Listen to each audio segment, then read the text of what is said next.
Revision everything में एक बार फिर से आप लोगों का बहुत बहुत स्वागत है। तो कैसे हैं आप लोग? आई होप आप सब बहुत ही अच्छे होंगे।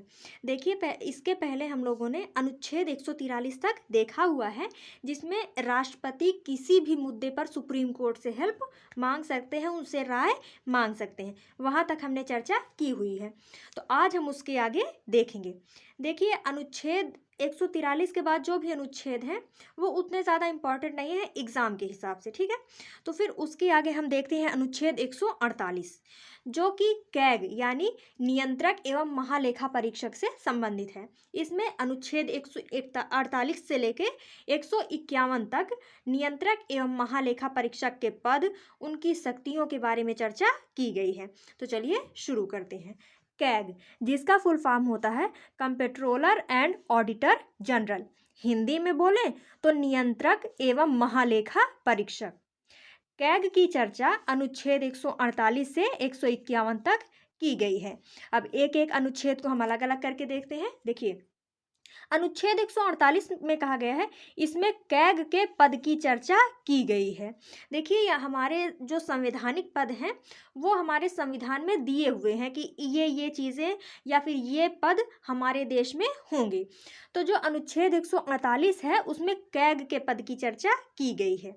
अब देखिए कैग की नियुक्ति प्रधानमंत्री की सलाह पर राष्ट्रपति करते हैं।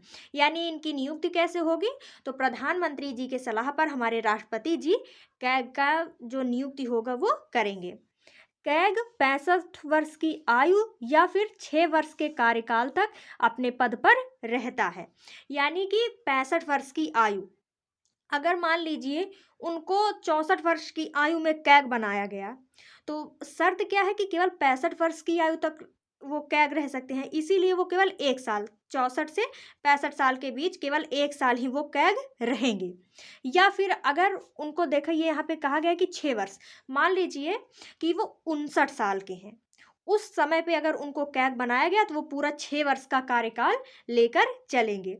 यानी 65 वर्ष की आयु तक या फिर 6 वर्ष के उनका कार्यकाल होता है, ठीक है। यह राष्ट्रपति के प्रसाद पर्यंत नहीं होते हैं, बल्कि इन्हें हटाने के लिए महाभियोग जैसी प्रक्रिया लानी पड़ती है। देखिए भले ही इनकी नियुक्ति मतलब राष्ट्रपति जी ने किया है, लेकिन ये राष्ट्रपति जी के प्रसाद पर्यंत यानी उनकी इच्छा अनुसार नहीं होते, बल्कि अगर कैग को हटाना है तो महाभियोग जैसी प्रक्रिया लानी पड़ेगी। यानी कि लोकसभा से पास करवाइए, राज्यसभा से पास करवाइए, उसके बाद राष्ट्रपति जी सिग्नेचर करेंगे, उसके बाद ही कैग हटेंगे, ठीक है। यानी महाभियोग जैसी प्रक्रिया इनको हटाने के लिए लाया जाता है। फिर है कैग अपना त्यागपत्र राष्ट्रपति को दे सकते हैं। यानी अगर इन्हें अपना त्यागपत्र देना है तो वो राष्ट्रपति जी को देंगे, ठीक है। मंत्रिपरिषद का कोई भी सदस्य कैग नहीं हो सकता।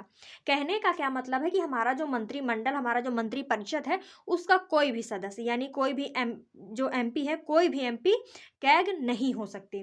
बल्कि जो कैग होते हैं वो यूपीएससी के थ्रू जो लोग भी गए हुए होते हैं, मतलब बहुत एक्सपीरियंस लेके, उनको ही कैग बनाया जाता है। ये किसी भी तरीके से मंत्रिमंडल के सदस्य नहीं होते हैं, ठीक है। ये था अनुच्छेद 148। अब अनुच्छेद 149 में क्या कहा गया है? इसमें कैग की शक्तियों की चर्चा है। कैग भारत के लेखा विभाग का प्रधान होता है, अर्थात केंद्र या राज्य सरकार द्वारा किसी भी खर्च की जांच कैग कर सकती है। देखिए जैसे बजट से पैसा निकला, सरकार ने उसको खर्च किया, तो जो हमारे कैग होते हैं वो जांच कर सकते हैं कि उन पैसों को कहाँ कहाँ इन्वेस्ट किया गया है, कहाँ कहाँ लगाया गया है, कहाँ कहाँ खर्च किया गया है, ठीक है। और एक और बात, वो अनुच्छेद 150 में देख लीजिए। कैग कैग केंद्र तथा राज्य दोनों के लेखाओं की जांच कर सकता है। यानी जो कैग होता है ये पूरे भारत में केवल एक ही होते हैं। ये केंद्र सरकार और राज्य सरकार दोनों के लेखाओं की जांच कर सकते हैं। यानी उन्होंने पैसा कहाँ कहाँ लगाया है, कहाँ कहाँ खर्च किया है, कैग ही उसका देखभाल करते हैं कि इन्होंने सही जगह पे यूज़ किया है कि नहीं, कहीं कोई घोटाला हुआ है कि नहीं। मतलब कैग ही उसकी जांच करते हैं और उनको ये अधिकार है कि वो केंद्र सरकार और राज्य सरकार दोनों के लेखाओं की जांच कर सकते हैं, ठीक है। फिर उसके बाद है अनुच्छेद 151। कैग केंद्र तथा राज्य की जांच की रिपोर्ट राष्ट्रपति को देते हैं। अब देखिए भले ही कैग ने सारी रिपोर्ट तैयार कर ली, अब ये देंगे कहाँ? ये अपनी रिपोर्ट राष्ट्रपति जी को सौंपेंगे कि देखिए यहाँ पे ये काम हो रहा है, ये काम अच्छे से हुआ है या फिर यहाँ पे घोटाला हुआ है, इतने पैसों का पता नहीं चला है, मतलब जो भी इनकी रिपोर्ट होगी कैग की, वो राष्ट्रपति साहब को ही ये देंगे। तो ये अनुच्छेद 148 से अनुच्छेद 151 था, जिसमें कैग की चर्चा है। तो अनुच्छेद 51 के साथ अब हमारा जो भाग 5 था, यानी कि केंद्र या फिर संघ, ये समाप्त हो चुका है। तो अब अगले वीडियो से हम राज्य की चर्चा करेंगे। तो मिलते हैं नेक्स्ट वीडियो में। Thank you.